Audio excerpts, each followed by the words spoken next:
country, coming at you with game 2. Colorado versus the Calgary Flames on the tail end of the back-to-back. And went about as good as you can expect a back-to-back game to go. Flames torched the Avalanche by way of 5-3. And the Avs looked pretty much as you can expect for playing a game the night before, and then having to hop on a plane and landing in Calgary at 4 in the morning, and then having to wake up and play another hockey game that night. So yeah, they definitely looked a little flat getting started. The first period ended with the Avs being outshot 14-3. So great start for the Avs. But on one of those 3 shots, Bo Byram managed to put the puck past the net. It was actually on the Avs' first shot of the night. Bo Byram broke through the center. I was able to put a wrist shot.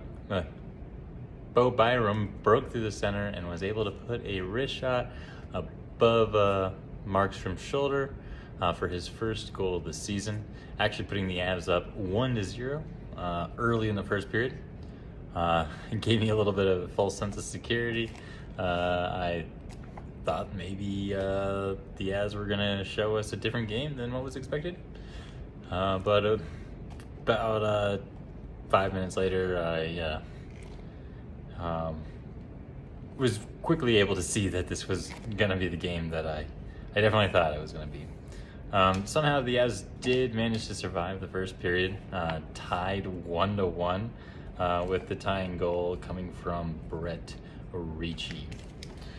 And then after that, the next 23 minutes of play pretty much belonged entirely to Calgary. Colorado did manage to close the shot gap slowly, but they gave up 5 unanswered goals after their first goal, and they found themselves down to the Calgary Flames 5-1 with only 17 minutes left to play. Shortly after that, McKinnon did find himself on a very long stretch breakaway from the blue line, and is able to beat Markstrom by roofing a beautiful wrist shot, and also managing to get his first goal of the season to get him started, making the score 2-5. And then Nichushkin also found his way on the score sheet. That gives him 3 goals in just 2 games, so great start for the Nuke.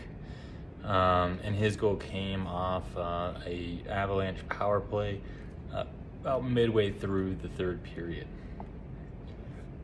So that being, while we're talking about power plays, the Avs power play tonight, not nearly as impressive as it was last night.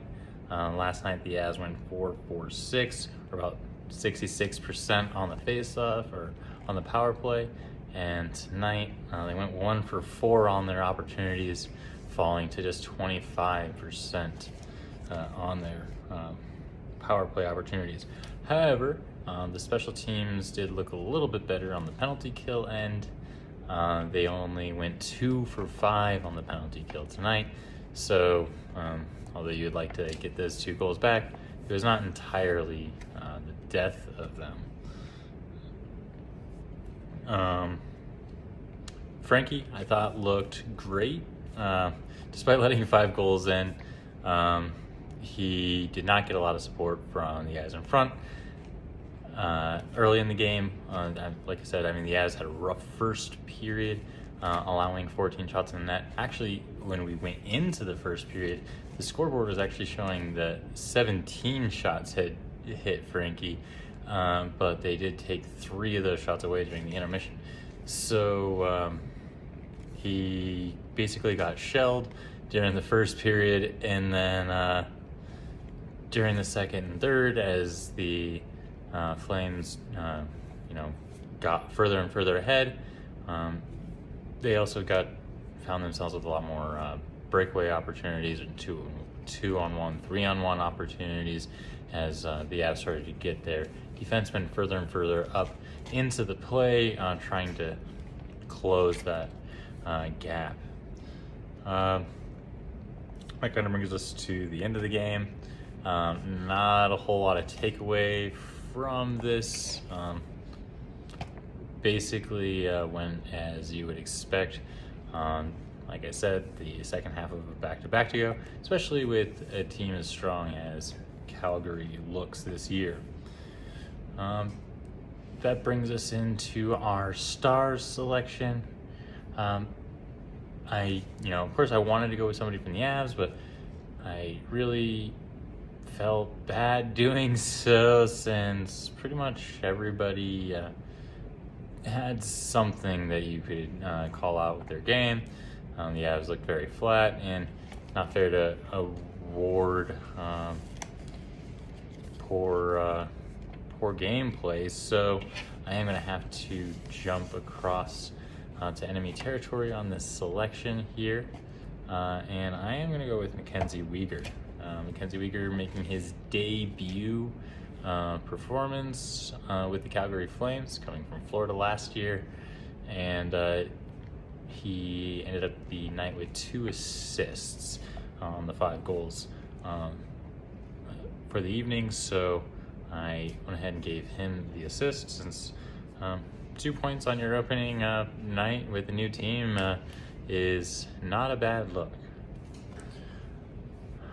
Coming off of our star selection, we are headed into the weekend. Unfortunately, the Avs have to sit with their loss until Monday, when they will head to Minnesota against the Wild.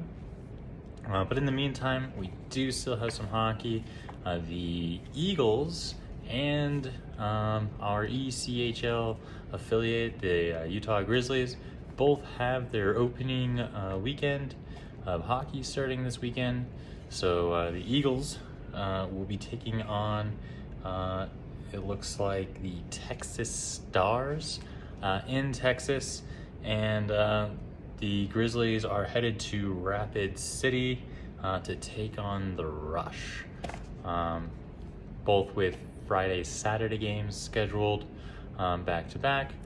So we will follow up with those games to see how our affiliate teams are doing after we finish our Monday review. And that pretty much wraps up today's content. We'll cut this video a little bit short. Hopefully you guys have a great weekend.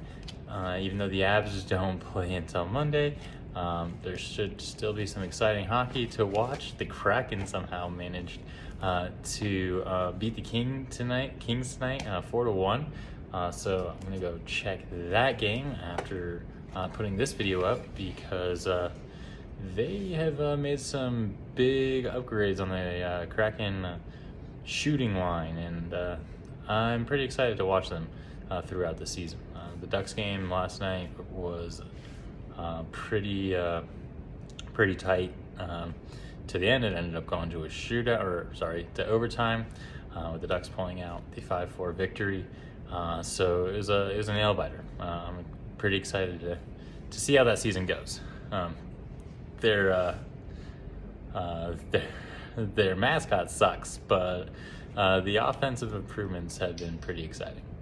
But that will be all. You guys have a great weekend, and we will catch you Monday after the game. Bye.